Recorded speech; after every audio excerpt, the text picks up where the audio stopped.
Hello, I'd like to thank everyone for joining the Central Florida Pulmonary Group Adult Cystic Fibrosis Center Salt in My Soul expert panel discussion this evening. I'm Candace Shemta, the registered dietitian at the CF Center, and I'll be the moderator tonight. I'd like to thank Vertex and our Vertex representative, Lisa Chamberlain, for making this virtual event possible with a generous donation. I hope you've all been able to watch Salt in My Soul. This documentary film is about a courageous young woman, Mallory Smith, who faced cystic fibrosis with grace and determination while trying to live a full, meaningful life. Sadly, she lost her battle to a post-transplant B. cepacia infection. Mallory's own words are so powerful and moving. This is a direct quote. People with CF are privy to secrets that it takes most people a lifetime. How lucky they are to be alive, that we can leave behind a legacy that will impact others, that simple things are often the most beautiful, that love and happiness are important things, the most important things to strive for. Tonight, we are so fortunate to have an all-star panel to discuss Salt in My Soul. We have with us Dr. Daniel Laish, the co-director of the Adult Cystic Fibrosis Center here at Central Florida Pulmonary Group. Dr. Laish attended Boston University Medical School and trained at the renowned medical centers at Barnes Hospital, Washington University, and Duke University. He is an associate professor at the UCF Medical School as well. And as all his patients know, he is not only a brilliant doctor, but he's an incredibly dedicated doctor who deeply cares about his patients. We have with us Dr. Jose Alexander as well. He obtained his medical degree from Central University of Venezuela. He is the clinical and technical director of microbiology, virology, and immunology laboratories at Advent Health Orlando. Dr. Alexander, we are so thankful for your commitment to create a bacteriophage bank for future therapeutic use. Surely your work will save many lives of patients with antibacterial resistant infections. The director of Salt in My Soul is here with us tonight. Will Battersby is a partner at Reno Productions, a New York film, television, and theater production company. He's been making documentaries and feature films for 15 years. To name just a few, his credits include Trumbo, which won a National Board of Review Freedom of Speech Award, Stephen King's A Good Marriage, an Oscar-nominated documentary, Enron, The Smartest Guys in the Room. Salt in My Soul was released worldwide in January of this year. It was the #2 documentary in the United States and a top 10 title around the world when it was released earlier this year. It has received universal critical acclaim and shows how patient and physician-focused storytelling can reach a broad audience. And Diane Shader-Smith is here, Mallory's mom. Diane is a speaker, an author, and an advocate. Honestly, words can't really describe Diane fully. She was a fierce advocate for her daughter, having to fight for her daughter at every turn, like navigating a ruthless insurance system and finding a transplant center that would give her daughter a chance to live.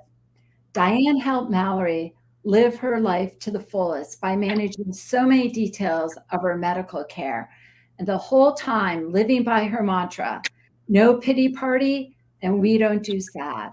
Diane has poured all of her love and boundless energy into Salt in My Soul, both the book and the film. Salt in My Soul is a treasure. And if that wasn't enough, Diane and her husband are working tirelessly to bring awareness to phage therapy. We can't thank you enough for being here and all you have done for the CF community. So now that we've done the introductions, we are ready to take some questions from the audience. And thank you so much for joining us tonight.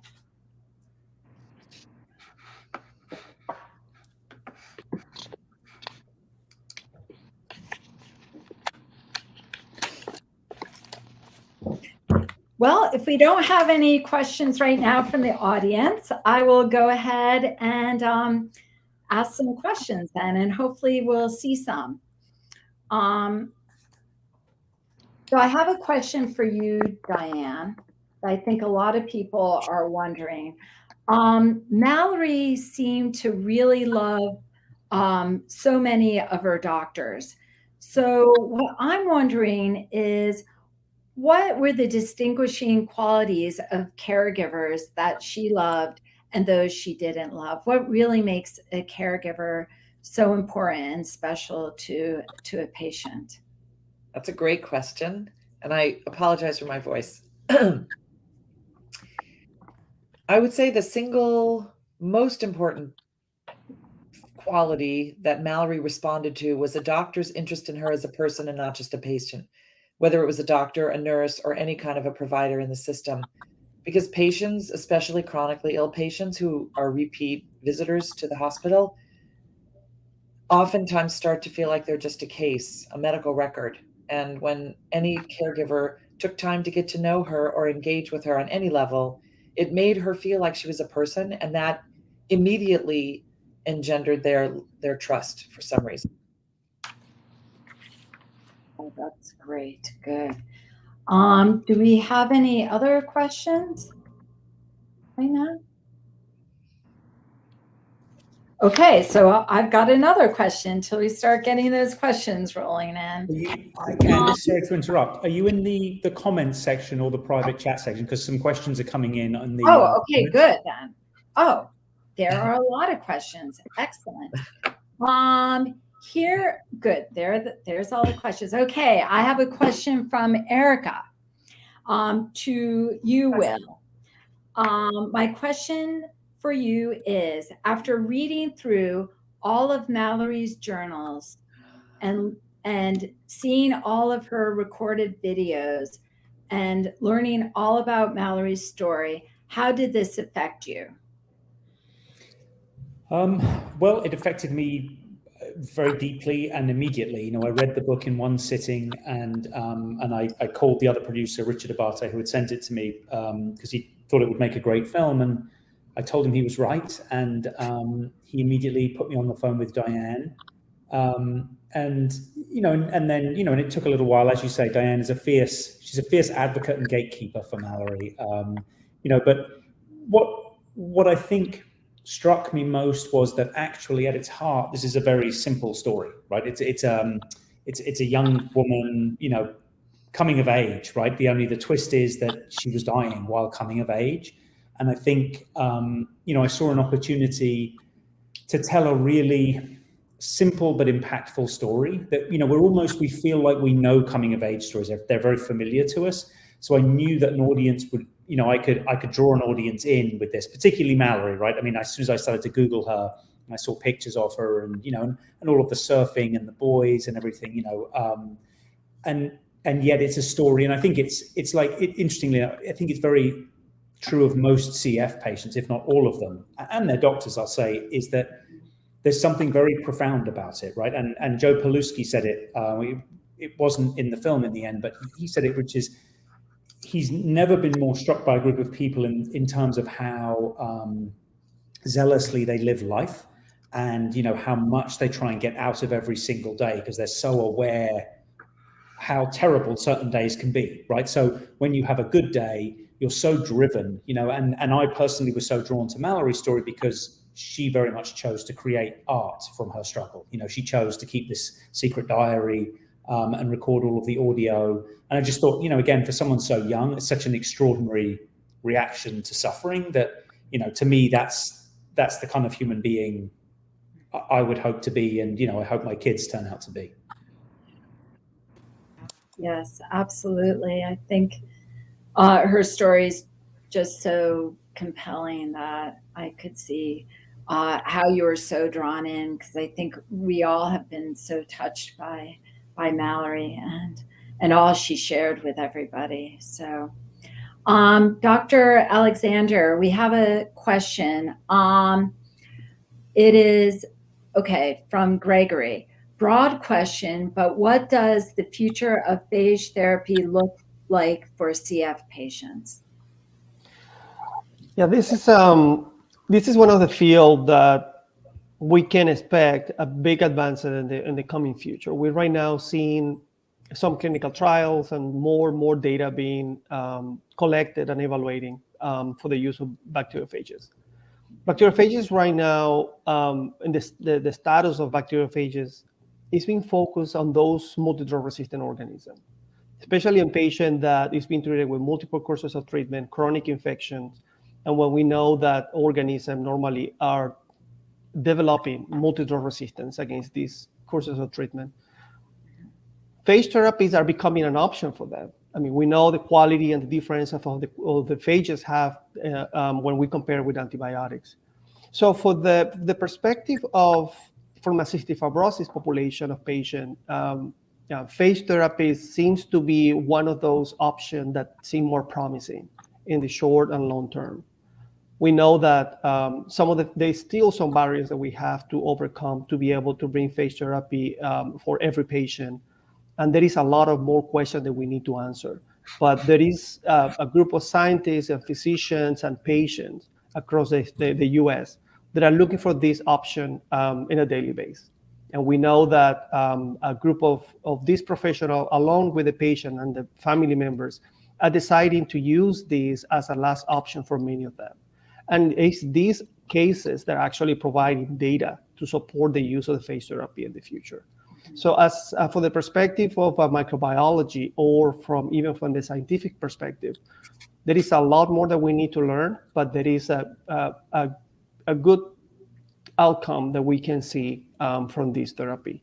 And I will actually pass this question to Dr. Laish and see his answer from the perspective of the clinician working directly with the patient. The question would be as far as the role for the bacteriophage therapy and where we're headed? Yeah, in the cystic fibrosis patients. Yeah, so I know that at least one company has approached us with a clinical trial that they're ready to get started with short-term use over 2 weeks of bacteriophage in the setting of Pseudomonas. But I think that definitely we have a population of people with CF that have multi-drug resistant organisms. Some of them have these drug-resistant organisms even early on when they have relatively preserved lung function. And so we know that in those patients, I think, what we saw from Mallory's story, unfortunately, is really her problem started when she became colonized with the cepacia. And so, having a therapy that could potentially eradicate these organisms early on when people first get colonized could really dramatically modify the course of their illness. All right, can I chime in with something? Sure. So when Mallory got her treatment, no centers in the country were dedicated to phage therapy. Now you're doing work, Yale, UCSD, Baylor, and Mayo Clinic, among others. I know UPMC is doing work. And we know that clinical trials are going to take a very, very long time to get the FDA approval. But for people who are really sick, we heard from both Yale and UCSD that patients who are at the end and that have no other options, when the FDA is approached by the clinicians to get the compassionate usage approved, they respond very quickly. So the only thing I would encourage you to do is explore that option if you have patients who are out of time, because I know it's being done. The big issue from what I understand, and actually I'd like Will to chime in after I'm done, is that a clinical trial takes many, many millions of dollars to fund, and compassionate use is not expensive at all, but nobody wants to fund it because the companies who are making the phages need to focus on ROI for their investors. And I don't think that the CFF is interested in funding compassionate use, and I don't think that the government is interested in funding compassionate use.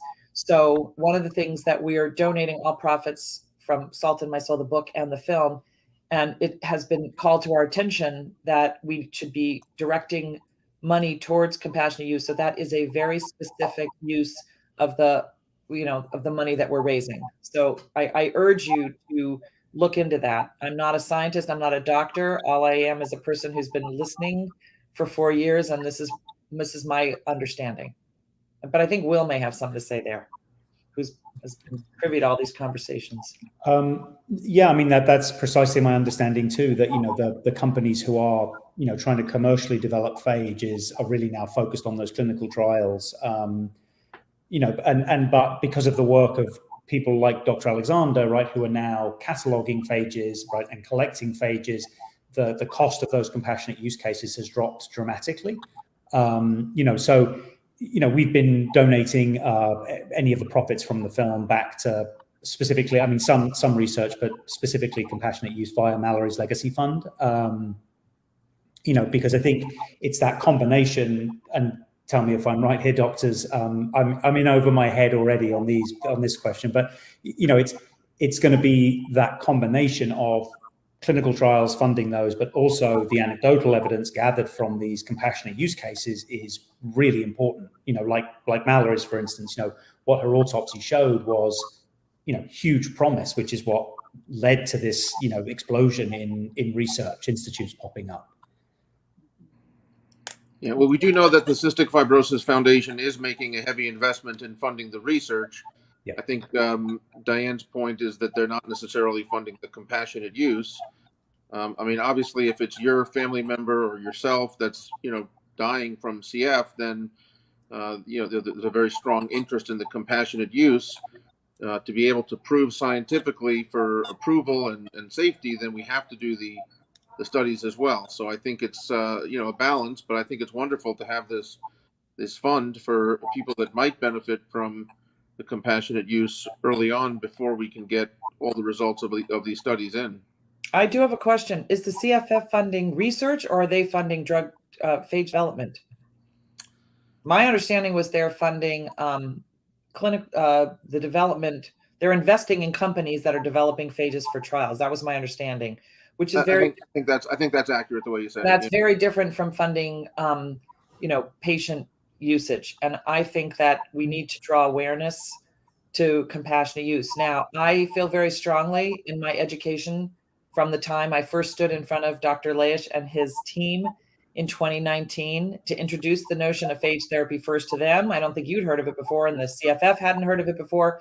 And I have used Mallory's story to promote this for the purpose of study, but it has been called to my attention along the way that I cannot and should not be claiming that it's going to change the trajectory for CF patients or that it's going to be this miracle cure. But what I can say definitively is there's enough anecdotal case evidence from these individual stories, whether it's CF or not, that it's worthy of study and worthy of funding. Now, the other important thing I think for the CF population to know is that it's much, much easier to raise money for phage therapy than for some CF drugs because the applications are so far beyond just the cystic fibrosis population. What I say is that the CF population is the most impacted by superbug infections because of the repeated nature once the bacteria gets stuck in the lungs. But in fact, people who go in for hip replacements or appendicitis or maybe a routine tonsillectomy, oftentimes they end up with this resistant bacteria. And the good news about that is that we can ask everybody to fundraise. We can ask everybody to donate because it will help so many people. So I think that's important. Yeah, I just want to add that one of the important things, especially at this level that is happening, is there is a lot of communication between centers, scientists, and physicians when these cases actually become aware. A patient that requires the use of phage for compassionate use, and there is a lot of support, especially through social media. Pharmacies, research, physician get in contact. We start asking which phage bank have a specific phage against a specific bacteria.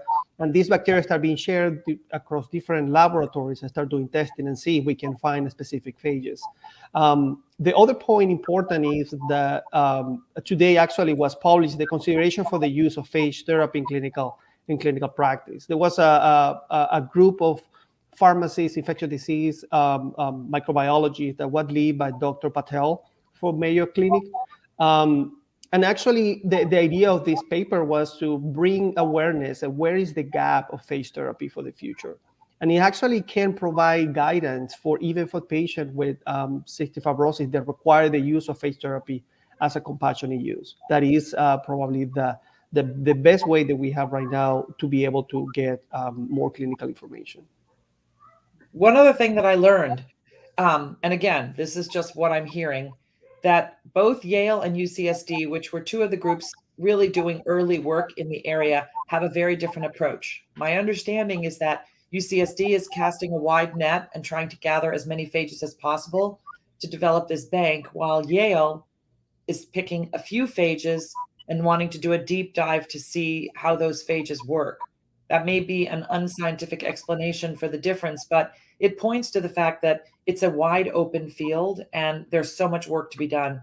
And I think it's really important to keep raising awareness. And the film that Will created has done such an amazing job of bringing the issue of antimicrobial resistance to the forefront. So it isn't just phage therapy that we need to address, it's all of these drugs that need to be developed in the pipeline. And through our work doing this, we've learned about the Pasteur Act and also Disarm. Those are two pieces of legislation that apparently have bipartisan support that will help with some of these efforts. And I think it's very promising for CF patients. And I just, it breaks my heart that Mallory isn't here to be benefiting from all the work that's being done. Thank you to all of you for all you've really done to advance this new therapy that really may help CF patients.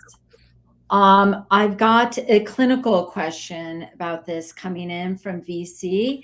It's this is probably either Dr. Laish or Dr. Alexander, or maybe the both of you. If you are taking Trikafta currently, is phage therapy something you do in addition to, or is it truly a last chance effort with the mass superbugs like B. cepacia? So I think that Trikafta has been a tremendous advance as far as normalizing the sweat chloride levels, normalizing the function of CFTR, which then normalizes chloride transport, which makes the mucus less thick. So many folks are coming in and telling us they're not coughing, they're not having the infections, but one of the problems is that some of our patients that are getting started on Trikafta might be starting at age 30, and we don't really expect that Trikafta can take away 30 years of previous CF damage. They may already be colonized with some of these resistant bugs. So I think that bacteriophage therapy could have a role whether somebody is on Trikafta or not. Okay, excellent. Very good. So changing kind of gears here, I have a question from Casey. Diane, I love your mantra of no pity party and we don't do sad. How do you have the inner strength and the positive outlook when things look so bleak? Well, there's nothing more bleak than losing your daughter. I can just say that. So anything that I was experiencing in Mallory's lifetime pales into comparison to what life is like now. But I think that if you are a parent and you have a child with CF, you owe it to them to find the joy in every day, no matter how difficult things become. And with Mallory, one of the things we used to say is that a really good cup of fresh brewed coffee on an otherwise really miserable day that somebody brings into the hospital could just change the trajectory for the day. Sometimes it was just asking a caregiver to spend a little extra time with Mallory so that she felt special or important. Sometimes it was letting her vent and rant and then saying, okay, now that you've gotten rid of that, let's talk about something fun we're going to do or what we're going to watch on TV. But I really do think it's about shifting sort of the way you look at things. And I do believe a ship reflects its captain. So when you have children and young adults, it's easier to do that. With adult children, it's a lot harder. I think if you're a CF patient and you're struggling with that, the main important thing to do is to ask for help, because I know 100% definitively that things have changed since Mallory was a patient, but 10 years ago, when she was struggling for the first time as a sophomore in college, they didn't have mental health services or psychological counseling as part of clinic. And when I was talking about it to somebody a few years back when I was on book tour, they were telling me that now CF clinics have social workers, not social workers, because they have a different job, psychiatrists and mental health experts who really do focus on patient health. So I hope that that makes it easier for patients. But in terms of how to do that, I say find a good book, find a good movie, find a good cup of coffee, ask somebody to bring you a treat, reach out and ask for help. I think that, those glimmers of hope come in different ways for different people. Maybe there's a sporting event on TV, or maybe there's an article of clothing that you've always wanted. I used to call them no pity party. We're not having a pity party, but presents are always welcome. And I would encourage people to bring things to Mallory, and she would always get a smile on her face, even if it was like, a silly little stuffed animal or a lollipop or something. But I think when people are struggling, it's nice to acknowledge it and embrace them. And I think it was also probably her ability to see just joy in the small things in life too. So good. Thank you, Diane. That's really inspiring. Thank you. Okay, I've got another phage question. If a patient is placed on phage therapy, when the bug is gone, does the phage stay in the body and continue to fight any reinfection?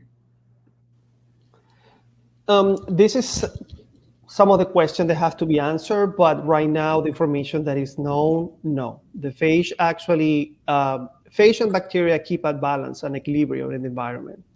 When the bacteria is present, the phage keep a rate of replication in these bacteria. And actually, we have bacteriophages in our body. We've been able to isolate bacteriophages from a sputum from cystic fibrosis patient, from a stool from cystic fibrosis patient. Some of these phages active against the bacteria that we isolate from those patients. And sometimes even the phages have activity against bacteria isolated from other patients with cystic fibrosis. I mean, in basic theory, the case for phage therapy is to be able to expose the infected bacteria against a large amount of phages at one time, and I'm trying to overcome the population of bacteria and the point to trying to eliminate it or eradicate it. But it's also part of the immune system to trying to help the immune system to fight this bacteria when we reduce the amount of bacteria, the inoculum that is in the site of infection. As soon as the bacteria is eliminated or reduced at a certain level, there is not enough phages to be able to keep the infection of this bacteria. So the phages is going to go away. It's possible that if the bacteria is reduced to a certain level, the phage keep at balance and equilibrium with this bacteria in the site of infection. But we also know that the immune system is able to eliminate the phage because it's a foreign body for the human, for the human in this case. So it's really unlikely that the phage is going to stay and going to be fighting the bacteria and avoid that these bacteria to repopulate, because they will enter in a stable and equilibrium environment between them. Okay, thank you for that response. The questions from the audience are the next two are actually related to infections and superbugs. The next question comes from Brian. Hi, Dr. Alexander. What is your opinion of the use of azithromycin for reducing PSAR, pulmonary exacerbations, in CF patients who have a history of NTM, which I guess is non-tuberculosis mycobacteria, in lieu of increasing macrolide resistance in MTM? Yeah, so this is kind of a catch-22, right? So we need azithromycin in this case to improve the respiratory function in this case, or alleviate a little bit the immune response of the inflammation.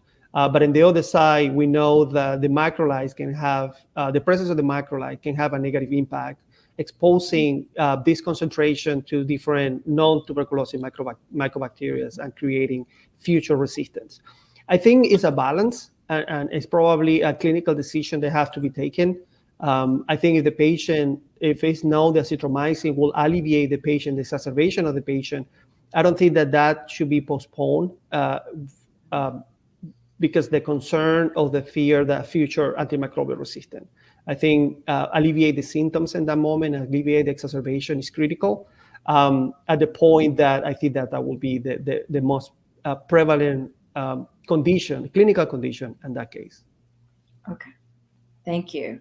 I would just add to that from a clinical standpoint too, that we do have other options for treating Pseudomonas infections, such as nebulized tobramycin or Caistin, which is nebulized as Trianam. So, usually the macrolides have an anti-inflammatory effect on the Pseudomonas inflammation, as Dr. Alexander mentioned. So when we use the Zithromax for Pseudomonas, it's not to kill the Pseudomonas, it's to alleviate the inflammation created in the Pseudomonas colonization state. So, given that does tend to alter the risk-benefit ratio. In other words, if somebody has Pseudomonas, we're not using the Zithromax, let's say, to actually treat the Pseudomonas.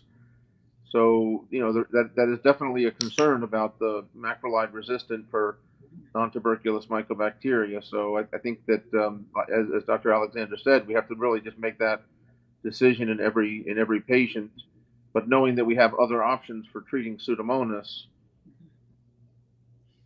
I want to chime in on something that I'm afraid I'll forget to say it if I wait. I think it's super important. I mentioned before that when I gave my talk about Mallory and the book way back when, Dr. Laish stands out. I've done 200 talks, and he stands out as one of the few doctors that immediately responded to the idea that there could be this treatment that he'd never heard about and asked me to connect people. I can't tell you how many doctors said, no, not okay. We're not going to do it. We're not going to explore it. They're not open to it. It's hard to get people to accept new treatments, and it's hard to get people to accept change. And I think everybody listening who's part of the center is very lucky to have a doctor who is open to new things. And for that reason, in addition to many other reasons, I would encourage every patient or every patient parent or friend to do as much research as possible, because new things are happening every day. And not everybody can, he's got to take care of patients. He can't be reading everything. He's answering phone calls and visiting patients and doing all that. So I did want to give a shout out, because I really mean it when I say you stand out in my mind after 200 talks as one of the few people to immediately embrace it. Well, we're very grateful for Dr. Laish. So excellent. Yay.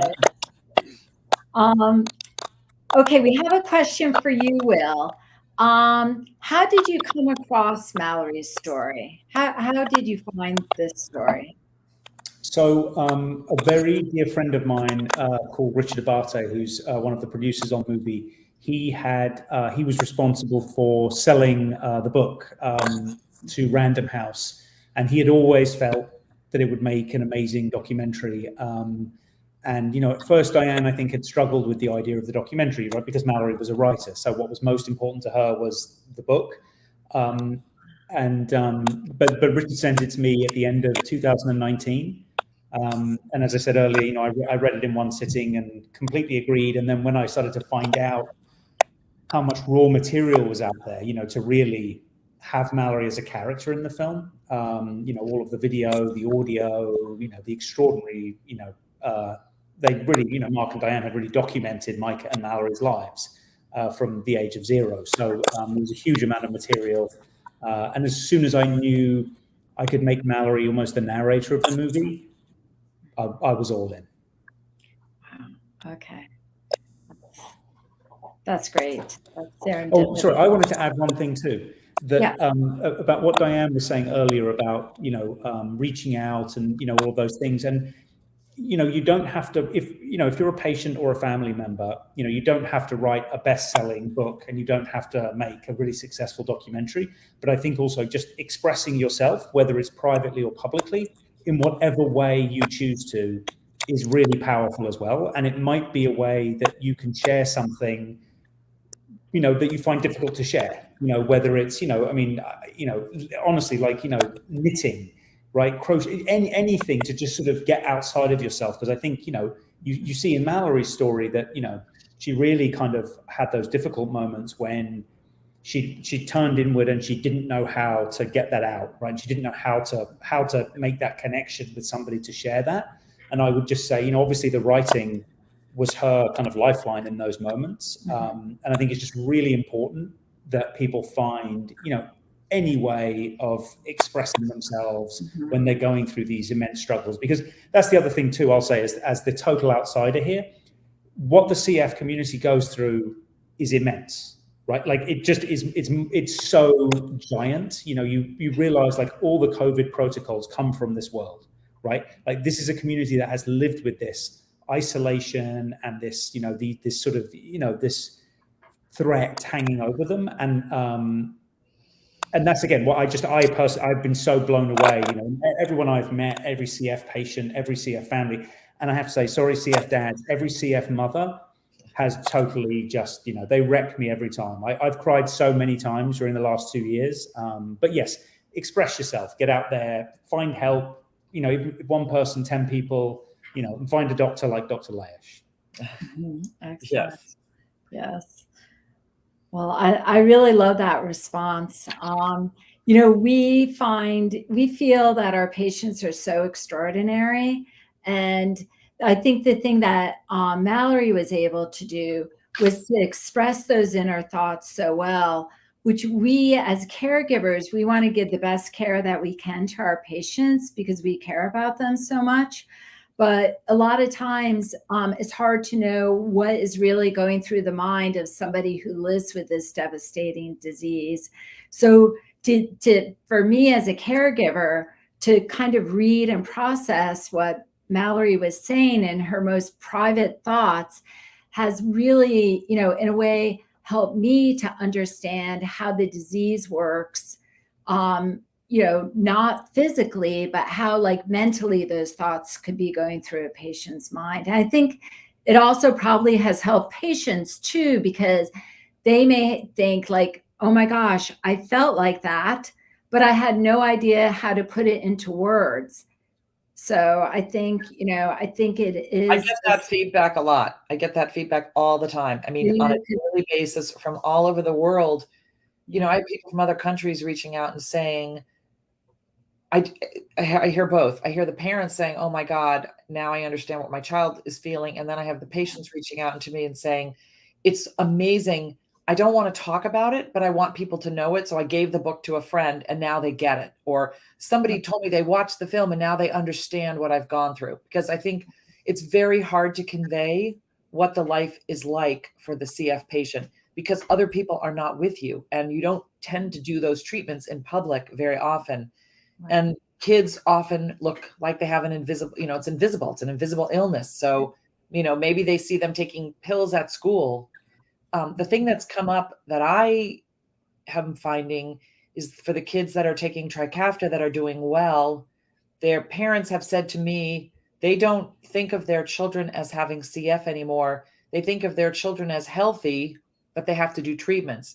And even in the fact that they have to do treatments, since they sort of present as much healthier, in a way, psychologically and psychosocially, it's harder because they don't really have a reason and they don't have an explanation for it, but they're careful and cautious. And so it's straddling that line, and that line keeps moving as more and more treatments become available. And yet, I think the biggest problem in the CF world that I see, and it is the biggest problem that I see, you have people who are still dying every single day. I mean, there's the people that are going that way. I see it. And then you have the people that are getting helped and they're going this way, their lung function's going up, their weight's going up. And it's like, it's very difficult right now, I think, because some patients who either aren't eligible, aren't allowed because of insurance reasons, or because they've had some bad reactions, they've been taken off it, or they haven't been evaluated yet for it. They're still struggling with this horrible disease. And yet they're seeing the stories of these people saying, oh my God, my kid's lung function went up 10%, 20%. And I think that's very difficult. It's difficult for me. I mean, it's just difficult for me to see that this treatment is out there that could have saved my daughter. And with phage therapy, as progress is being made and patients are receiving it and doing better and staying off the list or living longer, it's very difficult for me to see. So I know that there's a lot of patients out there, and that's something I think needs to be talked about, and I don't think it's being talked about. And in fact, we've done all these panels, Will and I, and he'll probably agree with this. I've never brought this up before because I had a conversation with somebody today, which is part of why I was late to this call. Somebody was really struggling, and she said, what do I do when everybody else is getting this drug and it's not working for my child? In fact, it made my child crazy. So I wanted to just bring up another issue, which is much more related to the mental health aspects and not the bacteria in the body. And you're right, Diane. Sometimes we feel like, some patients are being left behind and they're not benefiting from these treatments. So that's a really good point. Okay, I'm getting a lot more questions in here.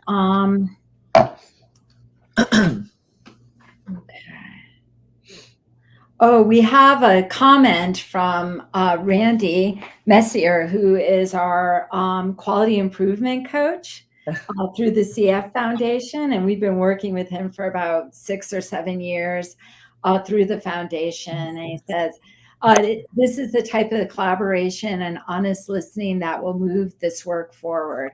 You both have my deepest respect. So thank you, Randy, for reaching out to us. I have a lot of questions here, but I will try to bring out. Here's one probably for Dr. Laish, but I think maybe Dr. Alexander too. Are there any new drugs coming to the testing phase that you are excited about treating CF? Well, I think that Vertex in particular is not resting on Trikafta. They're already working on next generations that hopefully will even have less side effects, and looking at Trikafta in other genes that currently we're not using the Trikafta. And I think that those advances are very exciting. And then I think that the bacteriophage realm is definitely another very exciting option. Hopefully we'll have better antibiotics, but there may come a day when the bugs, beat out all the antibiotics. And I think definitely the bacteriophage arena is something that we have to pursue very actively. So that's one thing that Will and I are going to be spending a lot of time on, because the people who work in the space of antimicrobial resistance have sort of educated us about the reason why there are no antibiotics in the pipeline, or not enough, and why so much work needs to be done. And we are going to be able to use the film to try to move the needle in that regard. And unfortunately, as so often is the case, it seems as if the expense and the cost of bringing drugs to market is part of why more work isn't being done. And I have this much knowledge, and they say a little knowledge is a dangerous thing. So I probably shouldn't talk too much because I could get myself in trouble. But I think it's so important to me. I mean, I have so many friends who don't have CF who have called to say they have a bacterial infection. They've been hearing me mouth off about phage for 4 years, and people are finally like, oh, this is actually a thing, which, for a long time, I think people just thought this is a mom who has lost her mind and cannot get over the death of her daughter, and she's just going on and on and on. And so I'm very grateful that finally I can, people understand and are responding, and they're doing the work. But I think that it's really, really important that we bring attention to AMR at the same time we're bringing attention to phage therapy, because what I understand is that you need the combination. I mean, I thought it was all phages. Now I'm hearing it's phage and antibiotics, and that you have to cycle back and forth, and there's still a lot of work to be done. So we're going to try to use Mallory's story and the work we're doing to help the government, because apparently it's the government. That's really where the responsibility lies. We have to fund this work. And the study in the Lancet that came out that said one person's going to die every 3 seconds from a superbug by 2050 if we don't come up with better treatments, that study should help move the needle. And it's sort of surprising to me, since there is legislation out there that's bipartisan, why it isn't happening faster. But Russia is bombing Ukraine, or nuking Ukraine, and we've got COVID, and there's all these other issues that take center stage.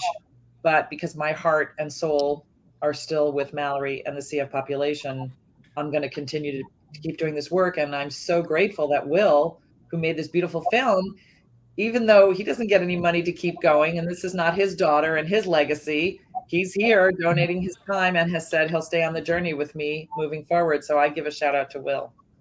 Well, thank you. Well, but also, what's been very exciting, and one of the reasons I want to stay in it is, that there is a big initiative by the US government in conjunction with the German government and the British government. It's a group called CarbX that was started several years ago in the US, which is now receiving funds, I think, from the Gates Foundation as well, which is really focused, and they've started to finance some phage research too, because they're recognizing, they at first were very much focused on antibiotic development, but now I think they just said the other day they're now financing 3 phage projects, because precisely what Diane says, they really see it as this combination of these two things are going to be absolutely essential in fighting what's going to become the biggest health threat in the world, right? And what's so interesting is, that it's an interesting moment for the CF community, right? Because so much of this work is going to be based on this community, right? And that's and hopefully this community really benefits from it as well. And I think it's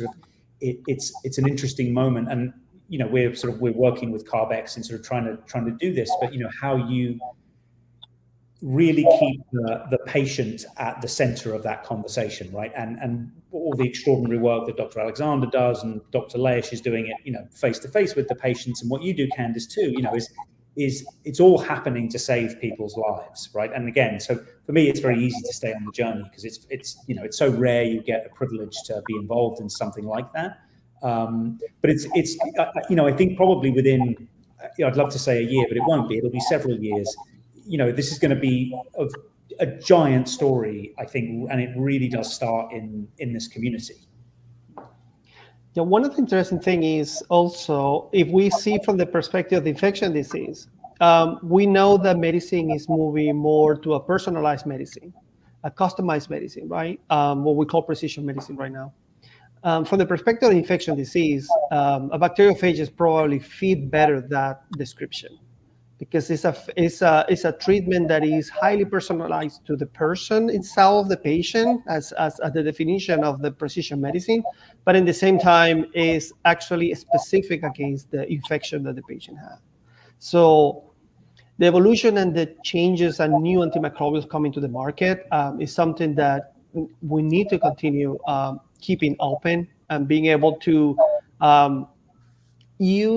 rationalize the use of this antibiotic, because we know that the indiscriminate use of antibiotic is one of the reasons why we have Superbug right now.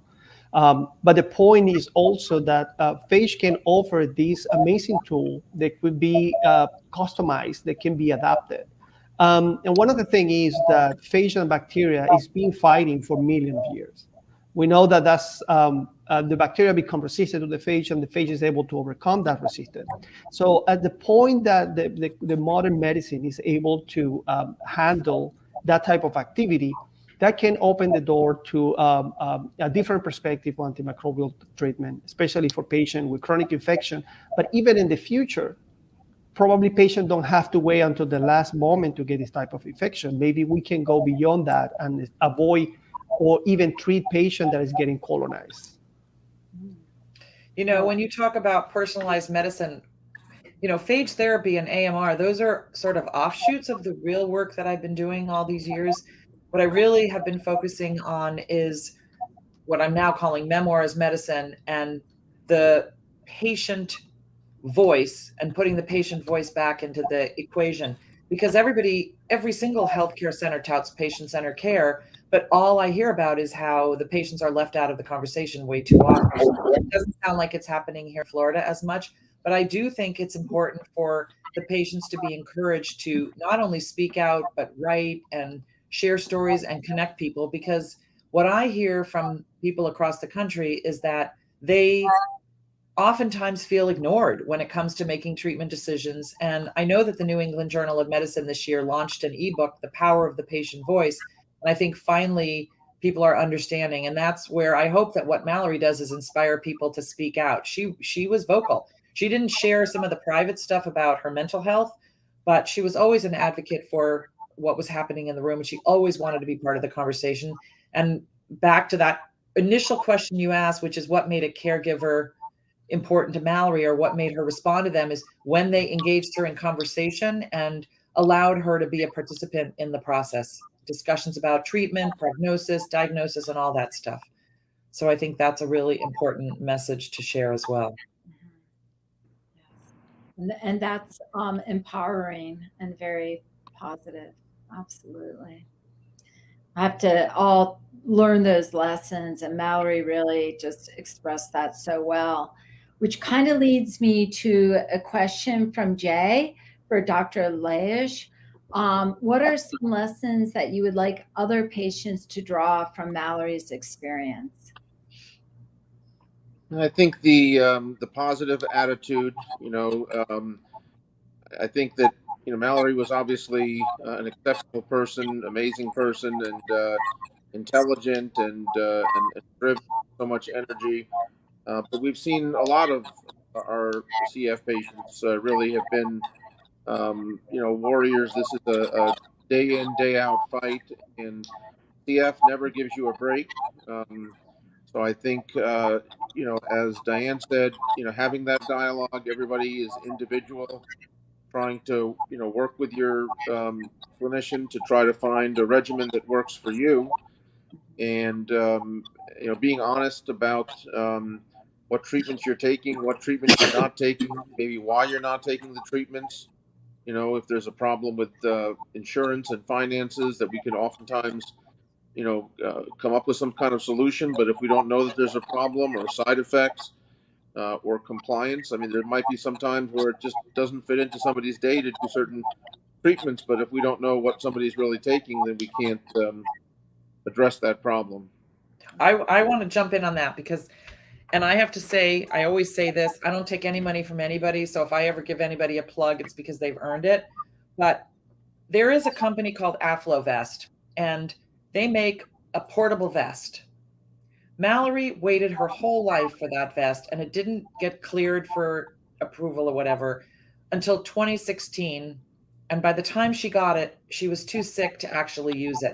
But when she skipped treatments, she was the most compliant patient. But when she skipped it, if like the school was going on a trip they were taking a weekend up at the snow to Lake Tahoe from Stanford, let's say, and if she had done her treatment, she would have missed the bus. I'm just going to make, or we were going on a vacation and I would say, just do the treatment in the lobby of the airport. And she'd be, no, it's too embarrassing. There's always reasons why somebody needs to skip a treatment. Well, when I asked why that AffloVest, and they may not be the only one, it just happens to be a company I know, why it's not more widely adopted, they say people don't talk about it. Some people say it's not good enough. And what I say to that is, it may not be as good as the stationary, but if there are patients who are not going to sit and do their treatment, they should know about that option, because that is, maybe it's not 100%, but if it's 50, 50 is better than nothing. And there are times when somebody needs to get in a car and go somewhere, or go sleep at a friend's house, and to be able to have a portable device. And honestly, I think that is a huge part of lack of compliance when it interferes. Certainly with Mallory, the only time she ever skipped is if it interfered with something. She recognized that Toby was very helpful, and she waited for years for that Toby podhaler, because that cut the Toby time in half. And I'll never forget the day that was approved. And I remember we went, she and I, when she was young, and spoke to the company, I don't even remember the name, that made the Toby podhaler back when it was in development, and they wanted a patient story. And because I'd written Mallory's 65 Roses, they knew of us. So they reached out to us, and we went up there, and Mallory stood up there in her little voice and said, I don't want to spend so much time doing treatment. I want to play with my friends. And then, however many years later, this came out, and she was so happy. So I think it's really important to share resources and trade information about products, because I think it's a shame that more people don't know about the portable vest. And I'm sure there's probably other people doing that as well, but I just wanted to say that. I got a phone call. I can't hear anything. Well, I really Can you guys hear? that your comments, Diane and Dr. Laish, really point to the fact that as caregivers, we need to really give as much information as we can to a patient, and just realize that the open-ended questions, asking a lot of questions, is really going to lead to an honest dialogue and probably help the patient find the best treatments and therapies. So thank you. I think Dr. Laish is having a little technical issue. Okay, we've got about 5 more minutes, so I'm going to ask the patient question, and then or the participant question, and then I'd like to end with a question that I've been just trying to ask Diane for a long time now. So we have a question from Michael, and it's, can I be screened for these potentially dormant superbugs that might be colonizing? I am susceptible more so because he's working in a high school setting. So is there a way to test a patient for superbugs? So I think that especially this type of organism we call superbugs and focus on the patient with cystic fibrosis. Michael is a cystic fibrosis patient. So this is a work and collaboration and a discussion that he has to have with his medical team. Patients with cystic fibrosis are routinely screening to be able to identify colonization for these organisms, especially since these organisms live in the environment. Burkholderia, Pseudomonas, Stenotrophomonas, all of those are environmental organisms. We understand that as patients with cystic fibrosis have a compromised immune system, and that is what actually allows this organism to colonize and future cause infection in this patient. So if Michael is a patient, a cystic fibrosis patient, a conversation with the medical team working with him, I think it's important to see if at the moment to screening look for colonization for this type of organisms. Thank you. And the last question, I hope you don't mind, I'm going to save it for myself. Diane, I'm really wondering, and this may be a difficult question, but at the end of Mallory's life, I know that you kept on telling her that the Beige therapy was working. Could you tell me a little bit about your philosophy of providing hope to Mallory? Yeah, well, I should tell you that every single medical team at UPMC argued with me and told me I should tell Mallory she was dying. The ID team, the ER team, the CF team, the transplant team, they said she had a right to know. And I said, I'm her mom and nobody knows her better than I do. And I knew she was afraid of dying. And we needed her to have hope because Mark was working with people all over the country to get phage therapy for her. And we needed her to stay alive. And even though she was in a coma at that point, we felt from everything that we'd heard that she did hear us. And so we kept saying, the phages are coming, hang in there. And I think that it's very important for people to have hope. I don't have the data at my fingertips. I don't speak about this because I don't like to talk about stuff I'm not educated about, but it is my anecdotal understanding from the cases I've heard that hope helps. And so I think people respond to positivity, and I think it's helpful to the patient. Now, in terms of the question of whether or not you should, usually it's a dog barking. I think people have very different opinions about the life and death question. So that specific thing is very personal to us and how we as a family decided to deal with it. But I think in general, from everything I've ever read and heard, patients who have hope do better than patients who don't. And I don't believe in giving false hope and lying to people. But in this case, we were working to get the phages. They were coming, and we needed her to hang in there. So it was really the power of positive thinking. Mm-hmm. Yeah. I think it contributed to Mallory's very successful and happy life. She had that part of her that was deeply devastated to live with chronic illness, to watch her friends doing things that she couldn't do, all of the accumulating losses that anybody that has progressive CF understands, and I'm sure many people on this call relate to. But at the end of the day, you have to look at your own life and figure out how to be happy within it, because people have all sorts of circumstances. And you asked me earlier how to do the no pity party thing. part of what I used to do with the kids all the time is pull out the newspaper. Mallory would be in the hospital bed, sad about something or feeling sick about something. And I would pull out a story that talked about some 18-year-old that had gone to his high school graduation party, drank too much, no harm, no foul, just having a good time, dove into the ocean and became paralyzed, or somebody who got in a car accident because they were texting and they died. And I would always say, you still have a life, you have to fight for it. You have to hope for it. And then I would pull out Stephen Hawking's or different, people who had lived with horrific situations and somehow managed to bring meaning to their life. And I think that's really important. The other thing that I've observed in all my time spending it in the hospital when I used to give talks and walk around was CF patients want their lives to mean something. And to Will's point, whether they're crocheting or doing art, photography, writing, studying science, it doesn't matter. But just because you're sick doesn't mean you cannot have a vibrant life. And I think that is a really important message to communicate to patients at whatever stage they're at. And even if it's talking to other patients and sharing information that they have, there is a way to bring meaning to your life, no matter what stage you're at. Thank you. I think that's really going to inspire all of us. Thank you. Well, we've come to an hour point. So I'd like to just really thank the panel for this engaging and informative discussion tonight. And to Diane, I want to really thank you so much for sharing Mallory with all of us. Mallory's really taught us that it's possible to live a meaningful, joyous life, even when you're faced with seemingly insurmountable obstacles. Mallory really touched all of our hearts, and indeed, she left a legacy that really will impact others. So thank you. Thank you.